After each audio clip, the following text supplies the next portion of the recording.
परीक्षित जी महाराज ने सुखदेव जी से कहा, आप मुझे ये बताइए, अभी आपने बताया कि गयासुर कहता है कि नरक स्वर्ग, तो क्या सुखदेव जी महाराज क्या नरक स्वर्ग वास्तव में होता है? अच्छा, यहाँ कितने लोग नरक स्वर्ग मानते हैं कि नरक स्वर्ग होता है? हाथ खड़ा करें। पीछे वाली मैया मानती है, आगे वाली मैया नहीं मानती। नरक स्वर्ग होता है, कौन कौन मानता है? सब लोग मानते हैं, पीछे वाले नहीं मानते। श्री सुखदेव जी ने कहा, हाँ नरक स्वर्ग होता है। मनुष्य जैसे कर्म करता है उसे वैसा ही नरक में जाना पड़ता है, वैसे ही स्थान पर जाना पड़ता है। कहा 28 प्रकार के नरक हैं, 28 प्रकार के नरक हैं।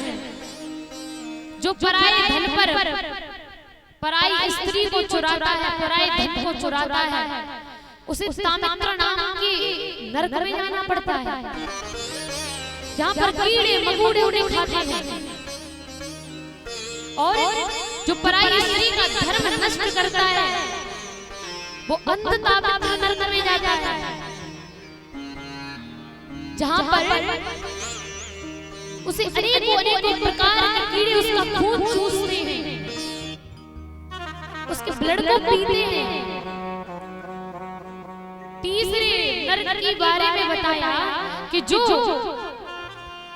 स्वयं के शरीर का पोषण करता है, यानी स्वयं का शरीर पालने में लगा रहता है, कभी भी धर्म नहीं किया, कभी भी दान के लिए हाथ आगे को नहीं बढ़ाए, कभी भी किसी गरीब के लिए 2 पैसे दान में नहीं दिए, कभी भी किसी पशु पक्षी की हेल्प नहीं करी, सदैव सदैव अपने धन से अपना पेट ही पालता रहा, ऐसा व्यक्ति रोग नाम के नरक में जाता है। और वहाँ पर भी उसे जहरीले सर्प कीड़े बिच्छू चिपट कर खाते हैं। कहते हैं तुमने जिंदगी भर अपना पेट पाला, कभी भी धर्म के लिए हाथ आगे नहीं दिए, कभी भी किसी की दुख में तुम शामिल नहीं हुए, तो जो अपना ही पेट भरता है वो रोग नाम के नरक में जाता है। और जो अपने शरीर का पालन पोषण करे, दूसरों को ना देखे, उसे अनेकों अनेकों प्रकार से प्रताड़ित करके कीड़े मकोड़े खाते हैं, महारोग नरक में जाता है, बड़े से बड़े नरक में जाता है।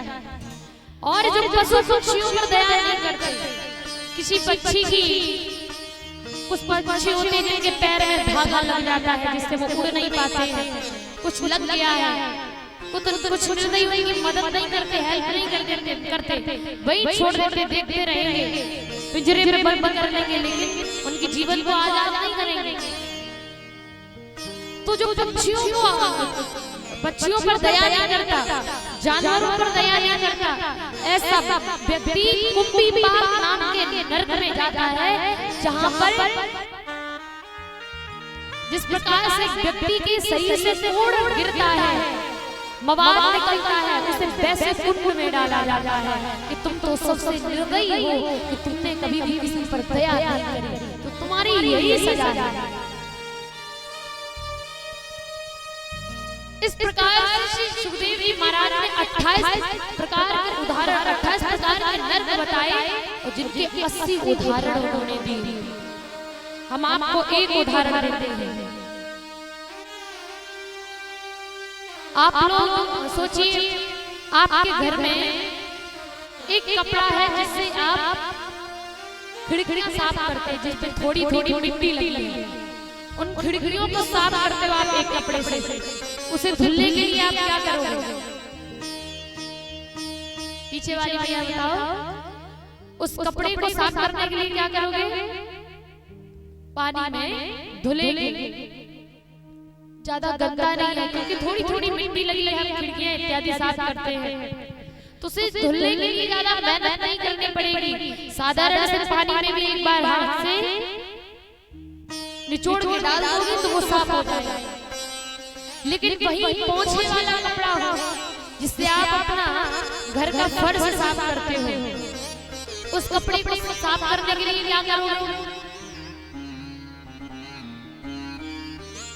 पानी में सर्फ साबुन लगा के, डिटर्जेंट पाउडर डाल के उसे साफ करेंगे, क्योंकि वो पहले कपड़े से ज्यादा गंदा है। तो साफ करने के लिए हमें डिटर्जेंट पाउडर यूज करना पड़ेगा। लेकिन अगर वही कपड़ा किचन का हो, जिस पर तेल, हल्दी, मिर्ची, सारे प्रकार के मसाले लगे हुए हैं, सारे प्रकार के ऑयल, सारे प्रकार के मसाले लगे, उसे साफ करने के लिए क्या करोगे? क्या करोगे मैया? उसे साफ करने के लिए गर्म पानी करेंगे, क्योंकि किचन का कपड़ा है, तेल लगा है, छूटने वाला तो ऐसे है नहीं। जब तक गर्म पानी में उसे नहीं डालेंगे तो वो छूटेगा नहीं। तो गर्म पानी में उसे डालेंगे, फिर बाहर निकाल के डिटर्जेंट पाउडर लगाएंगे, उसमें ब्रश लगाएंगे और फिर पानी में निचोड़ के उसे डालेंगे, तब जाकर के वो साफ होगा। इसी प्रकार से नरक भी, अगर आपने पहले वाले कपड़े जैसे कर्म किए हैं, यानी अपने जीवन में आपने थोड़ी सी मिट्टी लगाई है, तो भगवान आपको ठंडे से पानी में डाल निकाल के डाल देगा। कहेगा तुझ में ज्यादा पाप नहीं है, तूने ज्यादा बुरे कर्म नहीं किए हैं, तो तू ऐसे ही ठीक हो जाएगा सिंपल पानी से।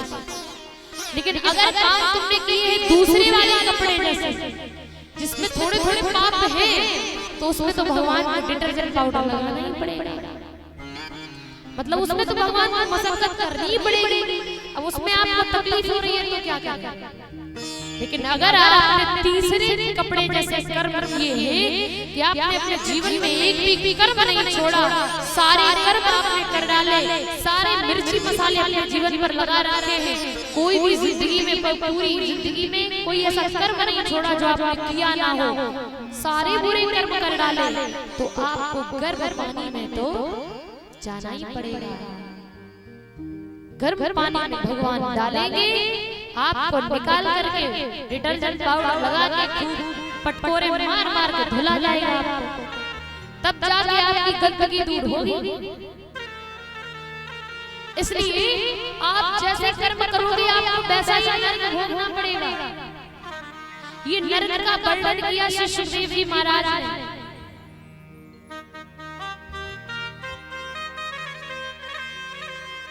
और उन्होंने कहा कि जब मरने की बात आती है तो मनुष्य झुलसा जाता है, झुलस जाता है। अरे ऐसे कैसे कह दिया मर जाओ? मरना साधारण नहीं है, लेकिन मरना तो सबको है, सबको किसी न किसी दिन नरक या स्वर्ग तो जाना है। हमारे जीवन में कितने ही साथी होते हैं जो हमारा साथ निभाते हैं जिंदगी भर। यहाँ पर भी आप लोगों के खुद के साथी होंगे जिस पर आपको भरोसा होगा कि दुख में कोई काम नहीं आए पर मेरे साथी मेरे जरूर काम आएंगे,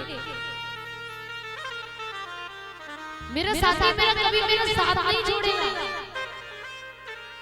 लेकिन एक दिन आता है मृत्यु का दिन, उस दिन वो साथी भी कुछ नहीं कर सकता, वो साथी भी आपका कुछ भी नहीं कर सकता। आपको जाना ही पड़ेगा, आपको छोड़ना ही पड़ेगा। आजकल कोई खत्म हो जाए तो मैया कहती है, रो रो भी कहती है भगवान इन्हें क्यों ले गए, इनके बदले मुझे ले जाता था।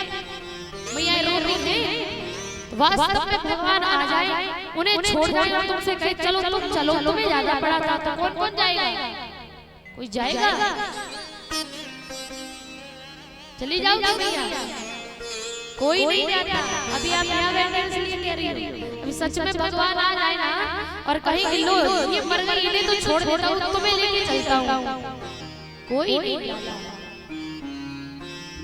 जितने रास्ते बाद हम यहाँ पर करके जाते हैं सब धरे के धरे रह जाते हैं, सब छूटे रह जाते हैं। जिस साथी से हम बहुत अनंत ज्यादा प्रेम करते हैं, वो साथी भी हमारे साथ नहीं जाता, वो प्रिय भी हमें बचा नहीं पाता, हमें जाना ही पड़ता है। बड़ा सुंदर भाव है, लिखा है कि कसमें वादे प्यार वफा सब बातें बातों का क्या, कि कोई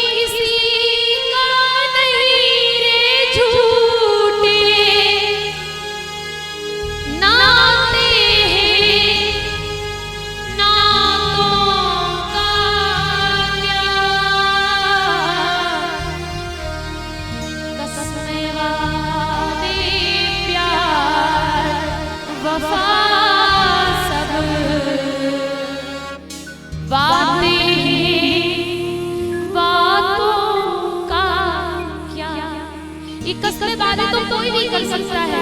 ये तो ऐसे मानो कि ऐसी बात है जो मृत्यु के बाद झूठी हो जाती है। मृत्यु आने पर ये बात झूठी हो जाती है।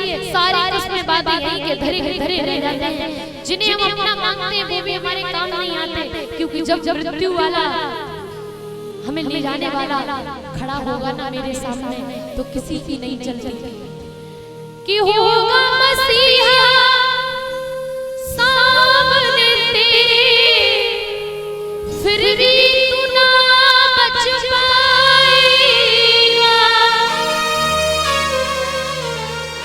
किसी भी हाल से आप बच नहीं सकते।